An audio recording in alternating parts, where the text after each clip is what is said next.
बात बिहार चुनावों की छिड़ी है तो मैं किस्सा, एक कहानी, एक ऐसे व्यक्ति के बारे में बताना चाहती हूँ जो वाकई आज के जमाने में आपको सिर्फ एक किस्सा ही लगेगा।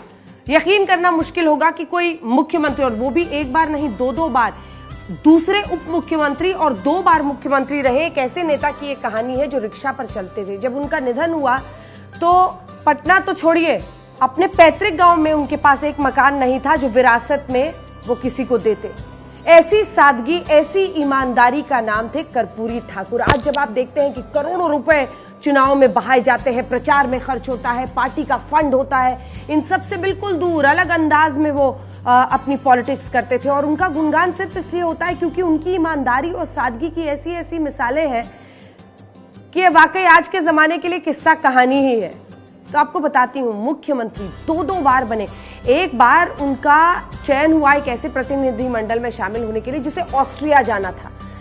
अब उनके पास कोट नहीं, दोस्त से कोट मांगा। दोस्त ने जो कोट दिया उसमें जरा फटा हुआ था। अब ऑस्ट्रिया गए और उसी के साथ वो शामिल हुए। वहां पर कहा जाता है कि यूगोस्लाविया के जो शासक थे मार्शल टीटो, उन्होंने देखा वो फटा हुआ कोट और फिर उन्हें एक नया कोट गिफ्ट किया।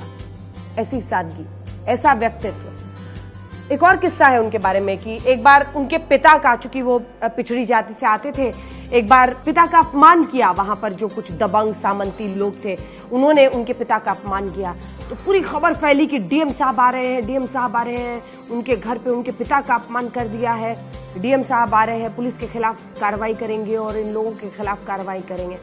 तो कर्पूरी ठाकुर ने खुद जाके रोका था और कहा कि अगर ये जो पिछड़े लोग हैं इनका अपमान तो रोज होता है, सिर्फ मेरे पिता के खिलाफ अपमान होने पर कार्रवाई क्यों?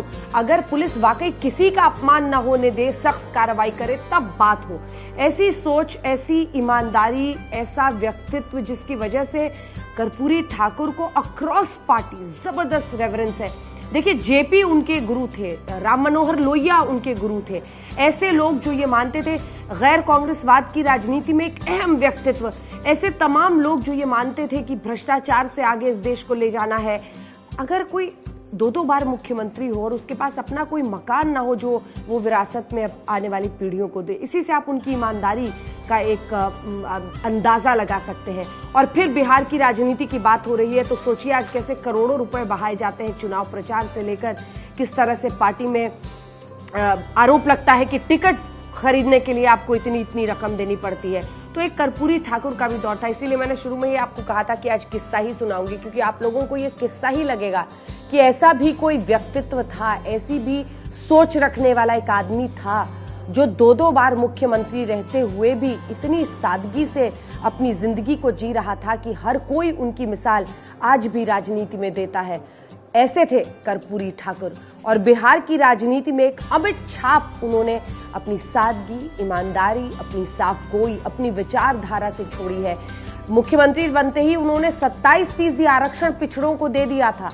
ये उनकी सोच थी, क्योंकि उन्होंने उस गरीबी को, उन परेशानियों को, उस भेदभाव को इतने करीब से देखा था कि उनके अंदर वो जज्बा था।